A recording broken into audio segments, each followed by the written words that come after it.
Welcome back to Pop Machete, and sitting with me here on the bright blue couch even, that we like to call home, is Jake Bugg. How you doing? I'm cool, man. How are you? I'm pretty well, You've it's been about a year since you've been here, isn't it? Yeah, it's been about a year, yeah. It's, don't feel that long ago, though. No. Last year felt like a long year, though, in all, I thought. You've been busy. Yeah. It's been a busy year. Now, I wanted to say, your debut album, your self-titled debut album, went to #1 in the UK. How did you celebrate that? Well, I went out and had a few drinks, but the next day I went to America to do a tour, which was quite nice because, you know, because of how it just went bang, like all of a sudden to just go to another country where no one knows who you are and you got to start all over again was kind of a blessing, I think, in a way. You wouldn't be able to, well, if you'd been in America to start with, you wouldn't have been able to drink. It's 21 over there. Yeah, that's very true. And, that's quite annoying because around the world I am a responsible adult who can handle my drink, apparently, according to the other rest of the world. So, yeah, it's a strange thing, the whole 18, 19, Canada, 21, America, whole... Well, I think Belgium have a good system. I mean, you know, I think it's 16 for beer and wine and 18 for spirits. So I think America should do 18 for beer and wine, 21 for spirits. We could learn a thing or two from Belgium. Yeah, Belgium's alright, but also like I did see like a few young children running around off the Reds in the town centre. So you started music quite early, didn't you? Your parents were musical, is that right? Yeah, they were. They did like very kind of poppy, like cheesy kind of stuff. Like it's kind of made me not want to do music, and because I just wanted to rebel against whatever they did. But I picked up the guitar and, you know, discovered my own influences and got into my own thing. Yeah, because you started playing guitar when you were 12, and started writing your own stuff at 14, and I did see that your first gig was in front of your peers at school.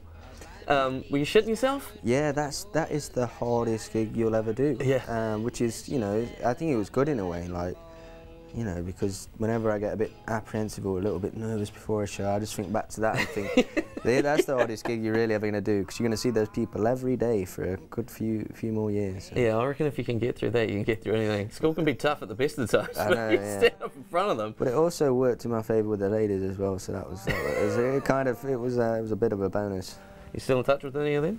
No, it's really weird. Like they've all got having children, like, you know, stuff like that now, and I'm like, there I am, having loads of fun around the world, bouncing around. What do you reckon you'd be doing if you didn't start music? I have no idea. You know, I mean, before I wanted to be a footballer, and that was kind of what I was planning on doing. But when I picked up the guitar, music became my first love, and so there's nothing else I really wanted to do. Speaking of sort of turning points in music, seeing Vincent by Don McLean on The Simpsons, have they approached you yet? No, they haven't approached me yet. No, but you know, I'm not bothered about that. You know, I'm just happy that I got the opportunity to hear a song. I don't know why I like that song so much, and that's what kind of, you know, intrigued me about it. You know, why my ears liked it so much, and you know, it's still one of those mysteries today. You know, why I don't like something and why I do. So. I'm going to list off some of the influences I've heard you say in some other interviews. Robert Johnson, Muddy Waters, The Stones, who you had the opportunity to open for at Hyde Park. That must have been amazing. Yeah.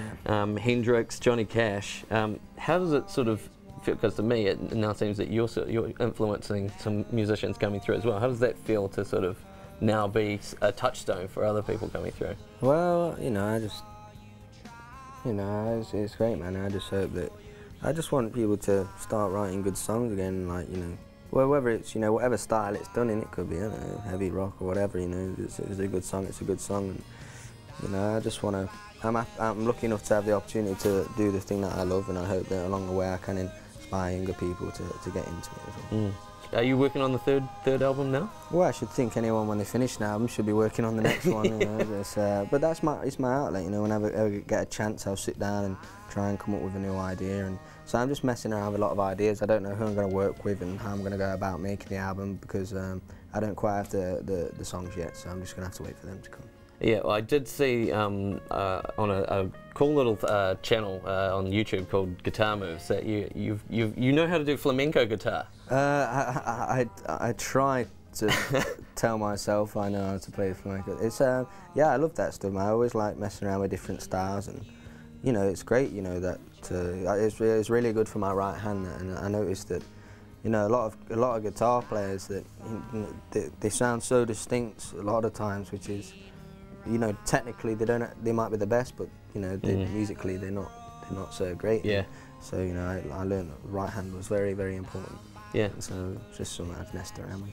Is that something we might see on future recordings? I would hope so. If I can squeeze it into, well, I don't want to squeeze it in. You know, I don't like to. That's kind of my firepower, I think. So I don't like to show off my fire. You know, so. But you know, I might have to. You know, if it works with the song, then you know that's what I'll do. Awesome.